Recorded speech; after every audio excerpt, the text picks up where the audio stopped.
મારું નામ ખાચર મહેપાલ છે। આજે હું તમને જન્માષ્ટમી વિશે કહીશ। જન્માષ્ટમી એ આપણો ધાર્મિક તહેવાર છે। જન્માષ્ટમી એટલે શ્રી કૃષ્ણનો જન્મ। શ્રી કૃષ્ણનો જન્મ શ્રાવણ વદ આઠમની રાત્રે થયેલો હતો। તેમના પિતાનું નામ દેવકી અને માતાનું નામ દેવકી અને પિતાનું નામ વાસુદેવ હતું। તેમના પાલનહાર માતા પિતા જશોદા મૈયા અને નંદરાજા હતા। એક દિવસ શ્રી કૃષ્ણ નાના હતા અને તે ફળિયામાં રમતા હતા અને તેમની સાથે બલરામભાઈ હોતન રમતા હતા અને માતા જશોદા માખણ કાઢી રહ્યા હતા। ત્યારે શ્રી કૃષ્ણએ તેમના મોઢામાં ધૂળ નાખી દીધી। તે પછી બલરામે કહ્યું કે મૈયા, શ્રી કાનાએ મોઢામાં ધૂળ નાખી દીધી। તે મૈયા વિચલિત થઈ ગયા અને નંદરાજાને બોલાવ્યા અને કીધું કે આ ધૂળ ખાય છે, આને સજા કરો। તે કીધું કે મોઢામાંથી પહેલાં ધૂળ કઢાવો। તેને 3 દિવસ લગીને ધૂળ જ ન કાઢી। કીધું કાના મોઢું ખોલ। નંદરાજા ગુસ્સે થઈને કહ્યા કે ખોલ, મોઢું ખોલ। તે ખોલ્યું ત્યારે જ તેમને દેખાણું કે તેમના મોઢામાં આખો બ્રહ્માંડ દેખાય છે અને ત્યારથી જ તે આપણે સૌ કહીએ છીએ કે શ્રી કૃષ્ણ જગતના નાથ છે। શ્રી કૃષ્ણનો જન્મ ઉજવવામાં આવે છે। કેમ મહાદેવ અને બ્રહ્માનો નહીં તો? અને આપણે ગોકુળ અષ્ટમી પણ ઉજવીએ છીએ, એ જ જન્માષ્ટમી અસ્તુ। સાથે આજે હું તમને જન્માષ્ટમી વિશે કહીશ। જન્માષ્ટમી આપણો સાંસ્કૃતિક તહેવાર છે। જન્માષ્ટમી એટલે શ્રી કૃષ્ણનો જન્મ શ્રાવણ વદ આઠમની મધરાતે થયો હતો। તેમના પિતાનું નામ વાસુદેવ અને તેમના માતાનું નામ દેવકીજી હતું। દેવકીજીનો આઠમો વંશ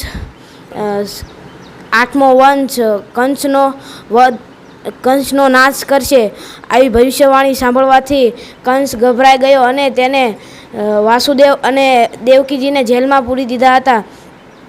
આઠમની મધરાતે શ્રી કૃષ્ણનો જન્મ થયો ત્યારે વાસુદેવે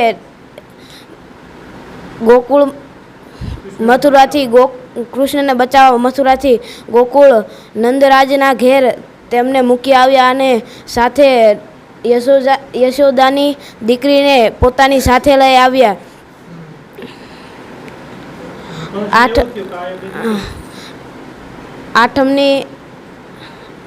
આઠમની રાતે લોકો શ્રી કૃષ્ણનો જન્મદિવસ ઉજવે છે। 12 વાગે શ્રી કૃષ્ણનો જન્મદિવસ ઉજવે છે।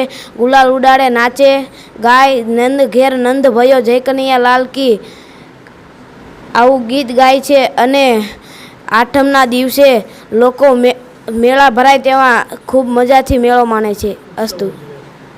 આજે હું તમને જન્માષ્ટમી વિશે જણાવીશ। જન્માષ્ટમી એ ધાર્મિક તહેવાર છે। જન્માષ્ટમી એટલે કૃષ્ણનો જન્મ। જન્માષ્ટમી શ્રાવણ વદના આઠમના દિવસે આવે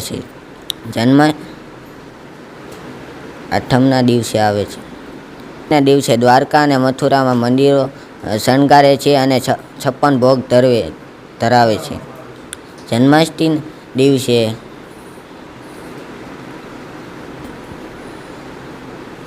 કરે અને જન્માષ્ટમીના દિવસે ધામધૂમથી તે પ્રસંગ ઉજવે છે। અસ્તુ। મંદિરથી છે। હું તમને આજે જન્માષ્ટમી વિશે થોડું જણાવીશ। જન્માષ્ટમી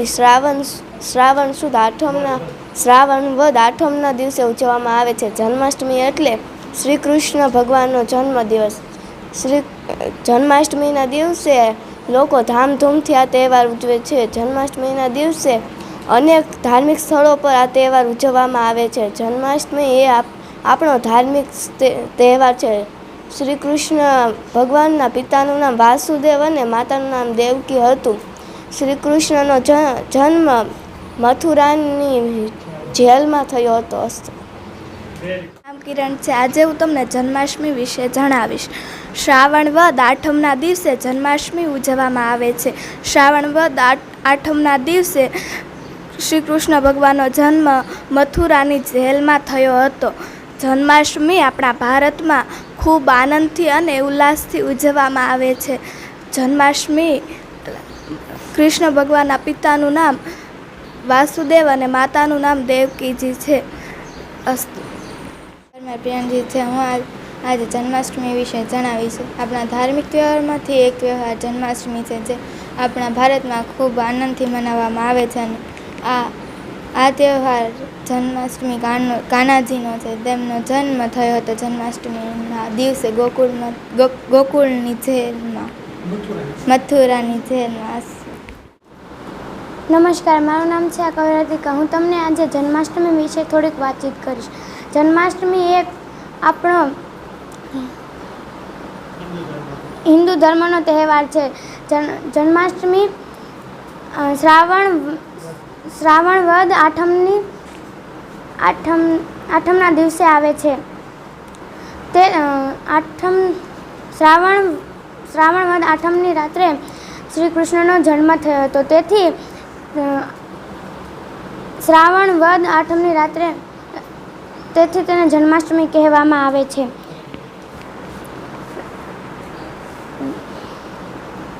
લોકો જન્માષ્ટમીના દિવસે ઉપવાસ અને તેનો ઉજવણી કરે છે. નામ છે બોળિયા રાહુલ. આજે હું તમને જન્માષ્ટમી વિશે થોડું કહીશ. જન્માષ્ટમી ના દિવસે કૃષ્ણ ભગવાનનો જન્મ થયો હતો. કૃષ્ણ જન્માષ્ટમીને બીજા નામથી ઓળખાય છે, સાતમ આઠમ. એક વખત કૃષ્ણ ભગવાન જંગલમાં સૂતા હતા. દ્વારકામાં પૂર આવ્યો અને કૃષ્ણ ભગવાન જંગલમાં સૂતા હતા. તે વખતે એક શિકારી આવ્યો અને ઝાડ ઉપર શિકારીને કંઈક દેખાણું તા તેને તીર ચલાવી અને કૃષ્ણ ભગવાનના પગ ઉપર અડી અને ત્યાંથી તેમનું મૃત્યુ થયું હતું. અસ્તુ. નામ સુમયા ભાયણી છે. આજે હું તમને જન્માષ્ટમી વિશે વાત કરીશ.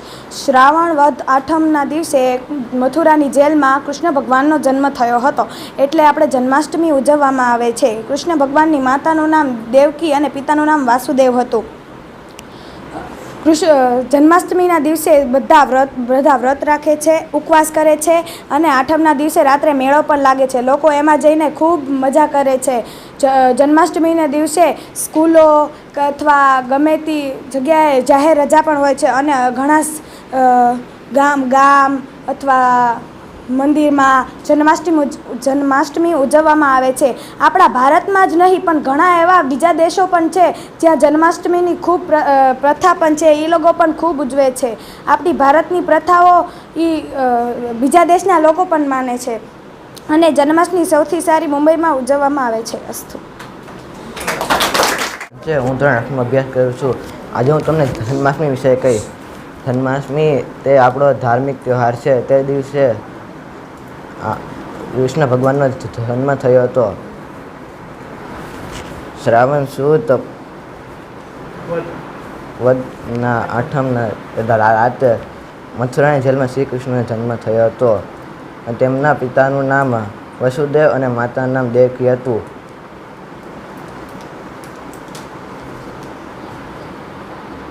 અને અન્ય જગ્યાઓ પર લાઈટો તેથી સજાવવામાં આવે છે અને આપણે બધા રાતે ભજન કીર્તન કરીએ છીએ અને કૃષ્ણ જન્મોત્સવ ઉજવીએ છીએ. બુવા સંજય. આજે હું તમને જન્માષ્ટમી વિશે કહીશ. જન્માષ્ટમી એક શ્રાવણ સુદના આઠમના દિવસે આવે છે, વદના દિવસે આવે છે. આજે હું તમને પૌરાણિક કથા કહીશ. કૃષ્ણ અને તેમના સખાઓ વનમાં ગયા હતા. ત્યારે જમીને નહોતા ગયા ઘરેથી, એટલે તેમને યશોદા મૈયાને થયું કે મારા લલ્લા ભૂખ્યો હશે, એટલે મારે તેને જમવા દેવા જવું પડશે. તે ચાલતા થયા અને વને પહોંચ્યા અને કૃષ્ણને જમવાનું આપ્યું ને બધાએ જમી લીધું. પછી ઘરે પાછા મોકલ્યા. ત્યારે રસ્તે જાતા તેમને એક બળદ સામે દેખાણો. તે પહેલાં તેમને જોયો અને એમ કીધું કે મને તો અંધવિશ્વાસ થયો છે, એટલે ત્યાંથી પછી તે ઘરે વ્યા ગયા. અને આગળ જતા બળદ એક ખાડામાં ફસાઈ ગયો. ખાડામાંથી નીકળતા એક નાના વાછરડાનું રૂપ લઈ લીધું અને વાછરડાનું રૂપ લીધું તેથી તે બધી ગાયો પાસે ચરવા લાગ્યો. પછી બલરામે કહ્યું કે તમે સખાઓ બધા થાકી ગયા છો એટલે ઘડીક સૂઈ જાઓ. પછી કૃષ્ણજી સૂઈ ગયા અને ઘડી કરીને પછી જાગ્યા એટલે તેમને એમ થયું કે બલરામજી પણ થાકી ગયા છે એટલે તેમને આરામ કરવાનું કહ્યું. અને પછી તે આરામ કરી અને તે બળદને જોઈ ગયા એટલે તે નાટક કરવા માંડ્યા કે હું તેને નથી ઓળખતો. અને તેમને એમ કહ્યું કે આ કોણ છે નવો વાછરડો. તે બળદને એમ થયું કે શ્રી કૃષ્ણ તો મને ન ઓળખી શક્યા એટલે જેવું તેનું નામ લીધું કે આ તો અસુર છે એટલે તેમને તેનો રૂપ તરત જ સામે આવી ગયો અને અચાનક જ હાથમાં ગદા આવી અને એક જ ગદાએ મારી તારે બળદનું અંત થઈ ગયું. અસ્તુ. મારું નામ છે એશાન. હું તમને આજે જન્માષ્ટમી વિશે જણાવીશ. જન્માષ્ટમી છે તે કૃષ્ણ ભગવાનનો જન્મનું છે. કૃષ્ણ ભગવાનનો જન્મ જેલમાં થયો હતો અને આપણે જન્માષ્ટમીમાં 12 વાગે ગુલાલને ઉડાડીએ છીએ.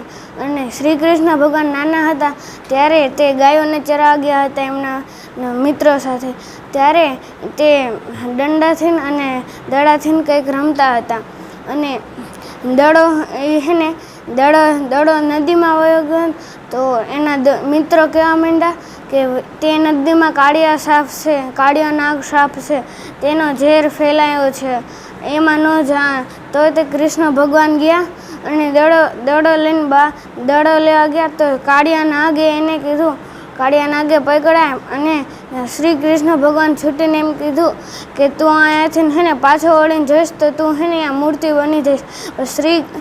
કાળિયો નાગ 1 કિલોમીટર જઈને આગળ ગયો, પછી પાછળ જોયું તો ત્યાં મૂર્તિ બની ગયો અને અહીંયા એનું એક મંદિર છે. અસ્તુ.